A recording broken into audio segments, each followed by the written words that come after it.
तो दुनिया के इतिहास में नरेंद्र मोदी पहले प्राइम मिनिस्टर हैं जो जवाबदेह मुक्त प्रधान। दोस्तों बहुत बहुत स्वागत करता हूं आप सभी का। युवा जब जागते हैं तभी क्रांति होती है। जब युवा अंधभक्त बन जाते हैं तो देश बर्बादी की कगार पर पहुंच जाता है। दोस्तों मैं कुछ तस्वीरें आपको दिखाना चाहता हूं। इस समय नेपाल में हाहाकार मचा हुआ है। नेपाल का जो प्रधानमंत्री है वो झोला उठाकर फरार हो गया। ये तस्वीरें देखिए दोस्तों, आपको हम तस्वीरें दिखा रहे हैं। अब मैं आपको नेपाल के संसद के बाहर प्रदर्शनकारियों की कुछ तस्वीरें दिखाना चाहता हूं। दोस्तों इन तस्वीरों को ज़रा देखिए। जब प्रधानमंत्री अपनी मौज में रहता है तब यही होता है। प्रधानमंत्री को लगता था वो अपने बिजनेस दोस्त के लिए लूटपाट करता रहेगा और जनता कुछ नहीं कहेगी। मामला उल्टा पड़ गया। प्रधानमंत्री को झोला उठाकर आखिरकार भागना पड़ा। ये तस्वीरें दोस्तों गवाही दे रही हैं कि कितना करप्ट था जो नेपाल का पीएम था। और युवाओं ने ये कर दिखाया। युवाओं ने जिस तरीके की क्रांति की है, नेपाल के युवाओं को शायद इसीलिए बहादुर कहा जाता है क्योंकि जिस तरीके की डेयरिंग उन्होंने दिखाई है। करप्ट प्रधानमंत्री नेपाल के युवाओं को बिल्कुल बर्दाश्त नहीं हुआ और अपने करप्ट भ्रष्टाचारी प्रधानमंत्री को युवाओं ने देश के बाहर खदेड़ दिया है। केपी शर्मा ओली ने कहा जा रहा है कि चीन की दलाली कर जो पैसा बनाया है उसे दुबई में इन्वेस्ट किया। चीनी ऐप टिकटॉक को छोड़कर सरकार ने इंस्टाग्राम, फेसबुक, यूट्यूब, एक्स समेत अनगिनत ऐप पर बैन लगा दिया। इसलिए नेपाली युवा सड़क पर उतर आए। पुलिस की गोलीबारी के बीच आंदोलन उग्र हो गया। तो युवाओं का गुस्सा नेताओं के खिलाफ यहां पर देखने को मिल रहा है। मंत्री बनने के बाद करोड़ों की संपत्ति के मालिक बन जाते हैं ये लोग, जो नेता लोग हैं। उनके बच्चे विदेश में पढ़ते हैं और आम नेपाली युवा नौकरी के लिए दर दर भटकते हैं। बेरोजगारी यहाँ पर चरम पर है। कहा जा रहा है जो युवा हैं वो प्रधानमंत्री को भी पीटना चाहते थे क्योंकि इन लोगों ने वित्त मंत्री को दौड़ा कर पीटा है। पार्लियामेंट को जला दिया गया है। नेताओं के घरों के आग के हवाले कर दिया गया है। केपी शर्मा ओली को जन इज्जत से पंगा लेना भारी पड़ गया। तो युवा अगर चाहे तो क्या नहीं कर सकता है। दोस्तों क्रांति देखने को मिल रही है नेपाल में। इस हेडलाइन को देखिए, यहाँ पर लिखा है नेपाल में हिंसक प्रदर्शन के बीच पीएम ओली का इस्तीफा। वित्त मंत्री और पूर्व पीएम शेर बहादुर को प्रदर्शनकारियों ने पीटा है। राष्ट्रपति गृह मंत्री के घर को भी जला दिया गया है। संसद को भी आग के हवाले कर दिया गया है। तो आप समझ सकते हैं युवाओं का गुस्सा कितना ज़्यादा है। और इस समय बहुत सारे लोग लिख रहे हैं कि हमारे देश में क्या कम भ्रष्टाचार हो रहा है, हमारे देश में नैतिकता के आधार पर इस्तीफा क्यों नहीं हो रहा है। लोग कह रहे हैं कि प्रधानमंत्री मोदी इस्तीफा क्यों नहीं दे रहे हैं, गृह मंत्री गलवान पहलगाम होने पर इस्तीफा क्यों नहीं दे रहे हैं। इस तरीके की बातें हमारे देश में इस समय हो रही हैं। दोस्तों अगर पूरी दुनिया में नज़र आप दौड़ाएं तो 15% टैरिफ लगाया था अमेरिका ने जापान पर। उसके बाद जापान के प्रधानमंत्री ने तुरंत इस्तीफा दिया।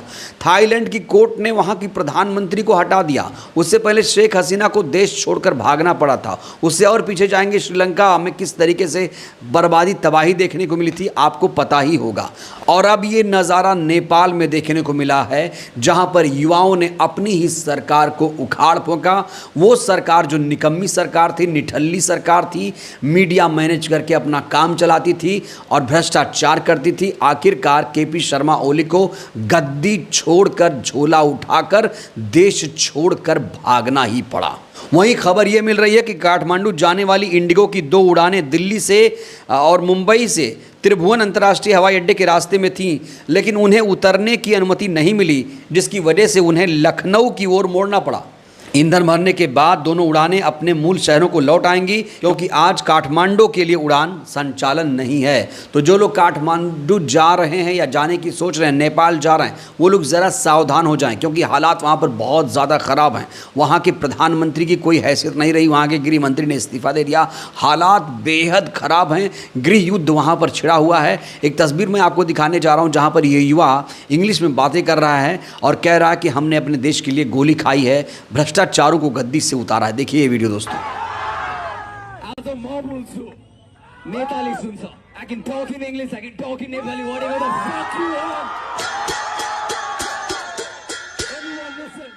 छातीमा गोली खाएको छु। fucking छातीमा। यहाँ पनि गोली खाएको छु। मेरो चस्मा फुट्यो। I get this. मैले proper documentation बनाएको छु। यो मेरो रगत हो। नेपालीको रगत हो। नेताहरूले बगाएका छन्, right? We are going to stand together, every single one of them. Are you with me? तो देखा आपने, इन युवाओं की बहुत सारे लोग तारीफ कर रहे हैं, हालांकि बहुत सारे लोग आलोचना भी कर रहे हैं कि युवाओं को ऐसा नहीं करना चाहिए। आप लोग बताइए, क्या नेपाल के युवाओं को इस तरीके से करना चाहिए था? उन्होंने सही किया, गलत किया? आप लोग इन तमाम तस्वीरों को देखकर क्या कहते हैं? क्या भ्रष्टाचारी सरकार को इन युवाओं को बर्दाश्त करना चाहिए था? भ्रष्टाचार में जो सरकार डूबी थी, क्या युवाओं को ऐसी सरकार को बर्दाश्त करना चाहिए था? जो युवाओं को नौकरी नहीं दे रही थी, रोज़गार नहीं दे रही थी, उन्हें दर दर की ठोकरें खानी पड़ रही थी, क्या युवाओं को मौन धारण करके नारेबाजी करनी चाहिए थी? दोस्तों, आज हमारे देश में देखिए क्या हो रहा है।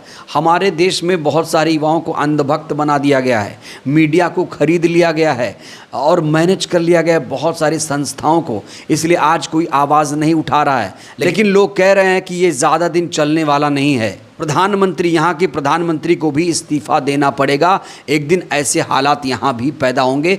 बहुत सारे लोग सोशल मीडिया पर इस तरीके की बातें कर रहे हैं।